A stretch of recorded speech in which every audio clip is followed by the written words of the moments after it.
Se você aparecer, será uma vergonha para a família toda. Foi isso que meu pai me disse quando perguntei: vamos convidar os parentes para o aniversário da mamãe este ano? Como costumávamos fazer, eles temiam que minha presença os fizesse parecer mal diante do namorado da minha irmã. Depois disso, eu não disse mais nada. Tomei vergonha na cara, cortei os laços e 1 mês depois, eles perceberam o quão importante eu era. Mas aí já era tarde demais. Eu não aceitei um único pedido de desculpas. Eu escolhi viver para mim. Siga minha história. Talvez você se veja nela. Olá, eu sou João. Tenho 30 anos e moro em uma pequena cidade, a cerca de 40 minutos de carro de São Paulo. Todas as manhãs eu preparo uma xícara de café, ligo a previsão do tempo e vou para o escritório, que fica a menos de 10 metros da minha casa. Eu cofundei uma pequena empresa de tecnologia voltada para a energia renovável. Nem todo mundo entende o que eu faço, nem mesmo minha família. Eles ainda acham que passo meus dias apertando parafusos e consertando máquinas. Mas eu não me importo. Nunca senti necessidade de explicar. Às vezes, quando alguém pergunta sobre minha família, meus pais ou minha irmã Josi, eu apenas sorrio de leve. Faz um tempo que não conversamos, eu digo, deixando por isso mesmo. Não porque eu esteja escondendo alguma coisa, mas porque não vejo mais sentido em reconectar. Não tenho contato com eles há mais de 2 anos, sem ligações, sem mensagens, sem feriados, sem aniversários. Nada. Apenas um longo e silencioso intervalo, como se a linha entre nós tivesse sido cortada e ninguém se importasse em uni-la novamente. Eu costumava acreditar que a família era tudo, mas então, 2 anos atrás, no aniversário da minha mãe, tudo mudou. Foi 3 semanas antes da data. Eu havia acabado de reservar minha passagem e tirado folga do trabalho. O plano era simples: ir para casa mais cedo, passar alguns dias lá e ajudar na preparação, como em todos os anos. Nada demais. Eu só queria avisá-los. Liguei para minha mãe imediatamente, mas quem atendeu foi meu pai, depois de apenas 2 toques. Vou voltar para casa 2 dias mais cedo, disse casualmente. Se houver algo que você precise que eu leve ou ajude, é só me avisar. No começo, ele apenas deu uma resposta vaga, mas depois hesitou. Quando finalmente falou, sua voz soou mais pesada que o normal, como se estivesse tentando evitar algo. João, se possível, talvez seja melhor você não vir para casa este ano. Naquele momento pensei que ele só estivesse preocupado com minha agenda. Tá tudo bem, pai, respondi ainda segurando uma caneca de café quente. Já resolvi tudo, não é problema.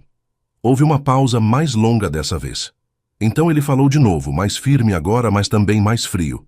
A Josi vai trazer o namorado dela para casa este ano. Ele é gerente. Alguém importante. Fala. Bem, se comporta direito. E o trabalho dele, bem, não é muito confortável só conversar sobre. Então, é melhor você não vir. Naquele momento, senti um calor subir da nuca até o rosto. Meu coração disparou. Instintivamente, agarrei minha caneca de café com mais força. O que diabos você acabou de dizer? Surtei sem conseguir manter a voz calma. Você tá falando sério? Ele não negou. Não retirou o que disse. Não suavizou. Ao invés disso, ele respondeu de forma clara e nítida. Você voltar para casa só envergonharia a família inteira. Insistir em vir, não me chame de seu pai. E então, sem hesitar, ele desligou. Fiquei com o telefone na mão. Ainda tremia, levemente suado. O apartamento ao meu redor estava completamente silencioso. Sem TV. Sem passos. Apenas eu parado, olhando para o espaço à minha frente como se tivesse acabado de ser arrancado da minha própria vida. As palavras dele ecoavam na minha cabeça, lentas e claras, como uma gravação presa num loop. Você voltar para casa só envergonharia a família inteira. Se você ainda insiste em voltar, então não me chame de seu pai. Por um momento me perguntei se tinha ouvido errado, mas não. Cada palavra, cada tom, frios como gelo, sólidos como pedra. Não houve deslize. Da língua. Não sobrou espaço para a esperança, cerrei a mandíbula. Minha garganta apertou como se algo tivesse se alojado e se recusasse a descer. Então as memórias começaram a me invadir. Eu havia pago em silêncio todas as contas de luz, água, internet. Mais de 2 anos fazendo isso. E ninguém nunca reclamou. Pelo contrário, agora me chamavam de vergonha da família.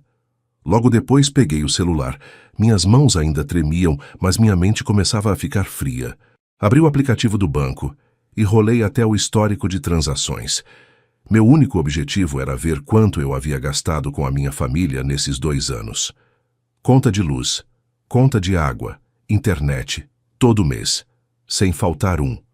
Cada pagamento processado, no dia certo, automaticamente debitado da minha conta. Quase R$ 400 por mês como um relógio. Por 2 anos seguidos. Rolei lentamente até o final. Total gasto: R$ 9.842. Fiquei olhando para aquele número por alguns segundos, não porque estivesse surpreso, mas porque, de repente, algo dentro do meu peito se acalmou. Não era tristeza nem raiva, era vazio. Quase R$ 10.000. E agora? Eles me chamavam de vergonha da família. Enquanto olhava para aquela longa lista de transações, uma pergunta surgiu em silêncio. Uma que em 30 anos ninguém na minha família jamais havia feito. Será que a Josi já fez tanto por nossos pais quanto eu? Não era ciúme. Eu não buscava reconhecimento, era só que, se eu sou a vergonha da família, então quem exatamente é o padrão que eles estão usando como referência? Eu havia pago quase R$ 10.000 em despesas para eles, silenciosamente, sem pedir nada em troca, sem nunca mencionar. E ela? Já teve. Quis sacrificar alguma coisa? Alguma vez perguntou se eles precisavam de ajuda? Ou ela só apareceu, sorriu bonita, deixou uma boa impressão com um vestido elegante e com um namorado bem-sucedido ao lado? Eu não estava perguntando para manter pontuação. Estava perguntando por que, pela primeira vez, percebi algo nesta família. Justiça nunca fez parte da equação. Me acostumei a ficar de lado desde criança. Nas fotos de família, eu geralmente era aquele parcialmente escondido atrás de alguém, ou capturado na borda do enquadramento. Eu não olhava para a câmera. Ninguém nunca me mandou sair da frente. Mas, de algum jeito, eu sempre saía. Cada momento importante na nossa família girava em torno da Josi, desde festas de aniversário e formaturas até os términos de namoro. Sempre havia uma razão para todos se reunirem ao redor dela, oferecendo consolo e elogios. Quanto a mim, eu nem consigo lembrar a última vez que alguém perguntou se eu estava bem. A Josi é 2 anos mais velha que eu. Mas a diferença real entre nós nunca foi idade. Ela era a esperança. A criança com futuro. Aquela sobre quem nossos pais falavam com orgulho quando os parentes vinham. E eu nessas mesmas conversas, quando aparecia, era uma nota de rodapé. O João? Ah, ele tá bem. Faz alguma coisa com tecnologia, eu acho.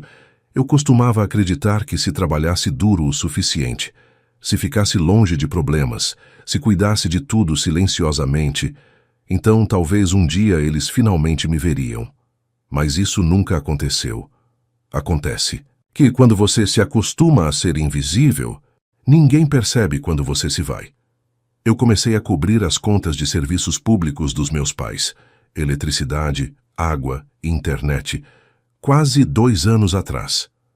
Tudo começou com um telefonema da minha mãe. Naquele dia, ela reclamou sobre como o custo de vida tinha subido, como as contas daquele mês tinham aumentado inesperadamente e como a renda de aposentadoria deles não estava mais dando conta. Então, gentilmente, com um tom hesitante, ela disse: "Se você pudesse nos ajudar um pouco, isso significaria muito." Eu concordei. Na época, pensei que seria apenas por alguns meses, até as coisas se acalmarem. Mas os meses que se seguiram foram exatamente como aquele primeiro. Ninguém nunca trouxe à tona o fim disso. Nenhum plano B foi mencionado. De vez em quando eu perguntava: "A Josi está ajudando em alguma coisa, mãe?" Ela se esquivava da pergunta todas as vezes. Às vezes dizia: "Ajude-nos apenas este mês. Sua irmã ajudará na próxima vez." Outras vezes, sua irmã está cobrindo as coisas médicas do seu pai, o que também não é fácil. Eu ouvi essas falas tantas vezes que poderia recitá-las de cor. Apenas sorria e deixava passar todas as vezes, porque no fundo eu sabia que nada daquilo era verdade. Então continuei enviando o dinheiro, quase R$ 400 por mês, consistentemente, silenciosamente, sem reclamação. Ninguém mencionava isso. Não é que eu não me importasse. É que eu acreditava que era a coisa certa a fazer. Eu costumava pensar que, se eu fosse quieto o suficiente, responsável o suficiente, talvez eles notassem. Mas hoje, depois de tudo, eles olham para mim e me chamam de vergonha da família. Depois de um tempo, quando tudo ao meu redor se acalmou, eu apenas sentei lá, congelado, no sofá. Meu telefone ainda estava na minha mão. Eu não estava mais com raiva. Eu nem estava com o coração partido. Havia apenas um sentimento inconfundível se instalando no meu peito. Algo como: chega. Logo depois disso, abri meu aplicativo bancário, rolei até a seção de pagamentos automáticos, onde eu havia configurado transferências mensais para cobrir as contas dos meus pais: luz, água, internet. Uma por uma, toquei em cada item e cancelei, sem hesitar. Fiz isso em silêncio, não para me vingar, mas para me agarrar à única coisa que ainda me restava, um pouco de respeito próprio, a única coisa que eles não conseguiram tirar de mim. Cerca de uma semana depois, recebi a primeira mensagem da minha mãe. O mesmo tom suave que ela sempre usava. Nenhuma menção ao que havia acontecido. Nada de desculpas, apenas: acabei de receber um aviso de que a conta da internet está vencida. Você pode cuidar disso? Li a mensagem. Olhei para a tela por alguns segundos e desliguei o telefone sem responder. Não porque eu estava tentando fazer uma declaração, mas porque, depois de tudo, a primeira coisa que eles pensaram em dizer ainda era um pedido. Nada de "você está bem?", nem mesmo algo tão simples quanto "podemos conversar?". Então fiquei em silêncio. E para mim esse silêncio disse tudo o que precisava ser dito. 2 semanas depois, meu pai ligou. O telefone tocou algumas vezes e parou. Eu não respondi. Alguns minutos depois ele deixou uma mensagem de voz. Seu tom era áspero e impaciente. Como sempre foi. A empresa de energia ligou. A conta deste mês não foi paga. O que está acontecendo? Ainda não havia preocupação. Ainda não havia reconhecimento do que ele disse no dia em que liguei para dizer que voltaria para casa no aniversário da minha mãe. Ouvi a mensagem, desliguei a tela e coloquei o telefone virado, para baixo sobre a mesa. E assim fiquei em silêncio até o aniversário dela, cerca de 3 semanas depois do dia em que meu pai me disse para não ir. Era o aniversário da minha mãe. A festa continuou como todos os anos, seu frango assado favorito, o bolo sempre da padaria que ela gostava, e alguns parentes próximos reunidos ao redor da mesa de jantar. Tudo estava perfeitamente planejado no lugar, exceto eu. Naquela tarde, precisamente às 16 horas, eu estava sentado na minha sala, segurando uma xícara de café que já tinha esfriado há muito tempo, quando meu telefone vibrou. Era minha mãe ligando. Olhei para o nome dela na tela por alguns segundos, e então desliguei o telefone. Nem pensei 2 vezes. Poucos minutos depois, meu pai ligou. Depois, Josi. 3 ligações em menos de 10 minutos. Deixei todas passarem, sem curiosidade. Não havia necessidade de responder. Fiquei onde estava, encostado suavemente no encosto da cadeira, os olhos fixos na janela embaçada. O céu lá fora era cinza opaco, sem chuva, mas frio, daquele jeito silencioso e rastejante que parece o inverno acabando de chegar à sua porta. Cerca de 10 minutos depois, as mensagens começaram a chegar. Minha mãe foi a primeira. João, a energia foi desligada. A casa inteira está escura. Por favor, pague a conta. Peguei o telefone e li a mensagem em silêncio, sem raiva, sem surpresa. Apenas um vazio silencioso se espalhando pelo meu peito. Do tipo que você sente quando passou anos cuidando de uma família, e agora é o único que sobrou carregando esse peso. Logo depois, meu pai. Não tem água, não podemos cozinhar. Lide com isso agora. Então, Josi, a internet está fora do ar. Os convidados estão chegando. Por favor, conserte. Isso urgente. Olhei para o relógio. 17h12. Lembrei-me claramente de que cancelei todos os pagamentos automáticos, precisamente 3 semanas atrás, logo após a noite em que meu pai me disse que, se eu insistisse em voltar para casa, nunca mais deveria chamá-lo de pai. E agora, no meio da festa de aniversário, eles me disseram para não comparecer. Tudo começou a desaparecer. A energia, a água, a internet. Cada um sumiu exatamente quando mais precisavam. Não respondi às mensagens. Não liguei. Não senti necessidade de explicar. Apenas sentei lá, girando lentamente a xícara de café frio nas mãos. Os olhos ainda olhando pela janela, como se estivessem olhando além de tudo. Eu pude ver. E naquele momento, eu soube. Eles não estavam ligando porque sentiam minha falta. Estavam ligando porque não havia mais ninguém para carregar o fardo por eles. Por volta das 18 horas, meu telefone começou a vibrar novamente. Sem parar. Mas, dessa vez, não eram mais meus pais ou Josi. Eram os parentes. Aqueles que só aparecem nos feriados, mas que, de alguma forma, se sentem no direito de julgar. As mensagens vinham em ondas. Algumas me chamavam de desrespeitoso. Uma dizia abertamente: "Você envergonhou sua mãe na frente de toda a família." Outra, mais sutil, mas assim como cortar: "Sua irmã estava certa. Pessoas como você não deveriam aparecer em um dia feliz." Li cada mensagem sem me preocupar em responder. Não porque o silêncio significasse concordância, mas porque eu havia parado há muito tempo de tentar me explicar para pessoas que sempre escolhem a multidão mais barulhenta, em vez do que é certo. Eu estava prestes a desligar o telefone quando a tela acendeu novamente. Era tia Gal, a única pessoa da família que ainda tinha um pouco de confiança em mim. Ela estava ligando por vídeo, através de um aplicativo antigo que só ela e eu ainda usávamos, porque éramos os únicos que alguma vez se importaram o suficiente para olhar um ao outro nos olhos quando importava. Hesitei por um momento. Atendi no segundo toque. A primeira coisa que apareceu foi seu rosto, ligeiramente borrado pelo brilho amarelo da cozinha atrás dela.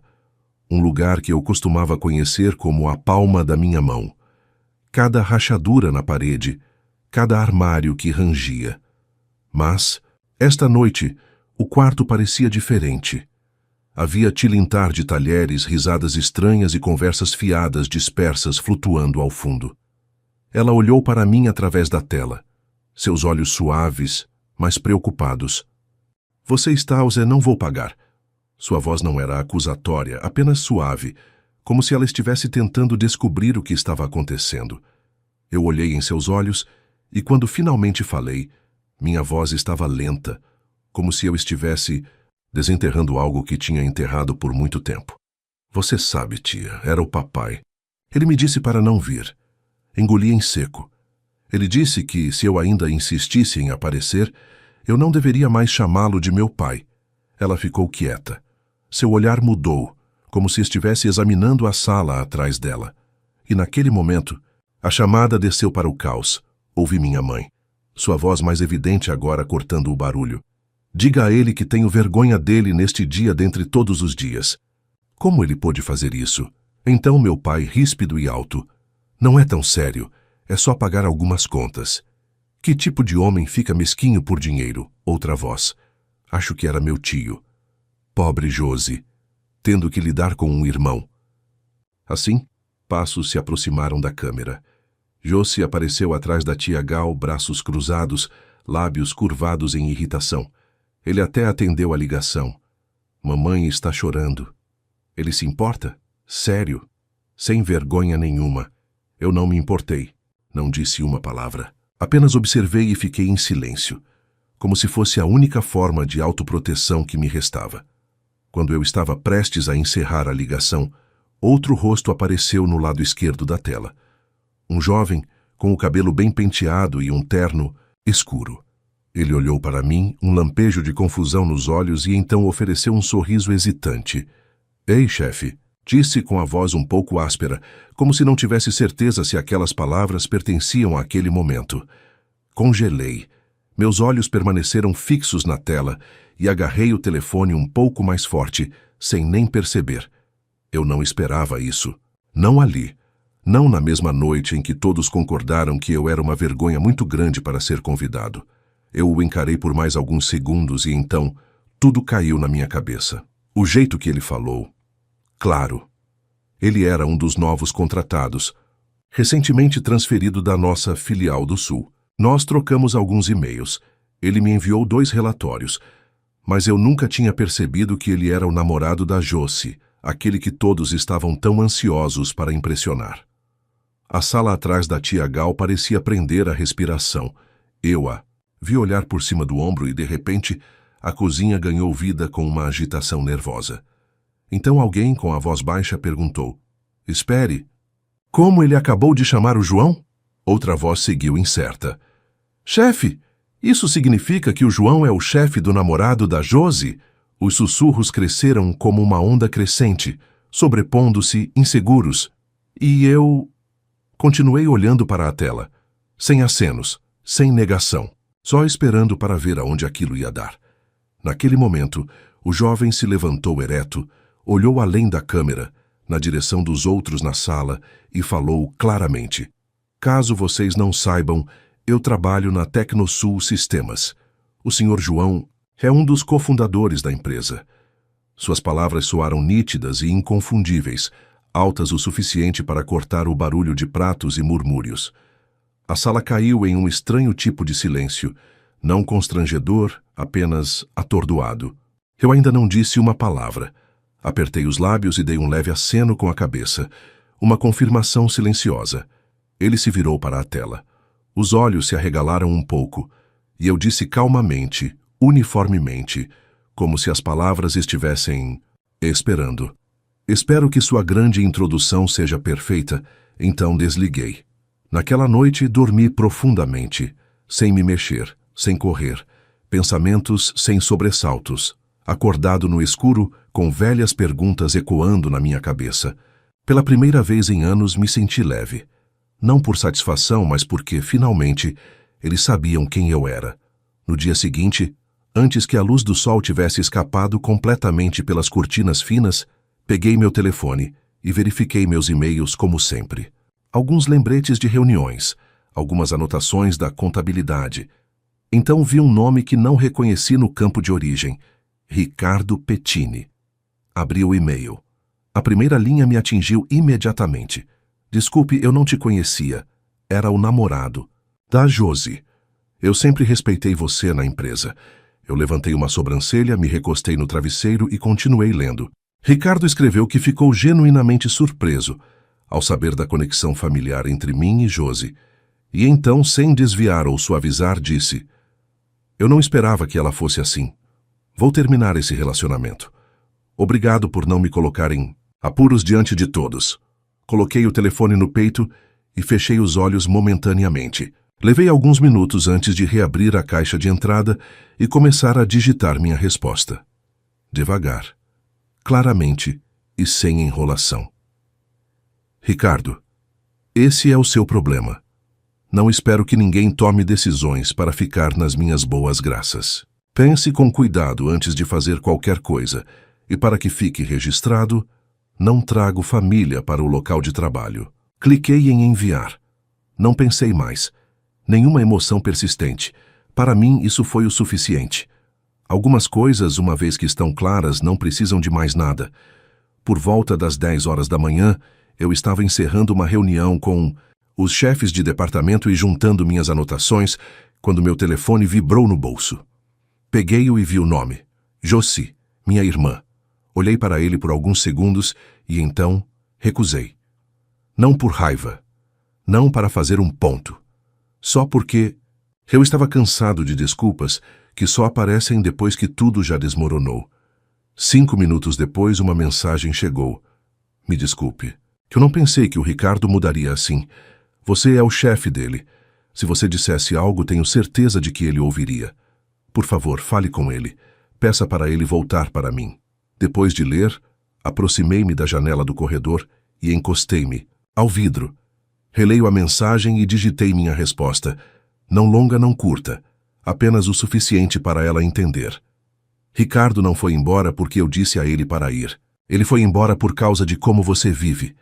como você trata as pessoas, como você menospreza o que não entende, e como você sempre presume que com uma voz suave o suficiente pode orientar qualquer pessoa.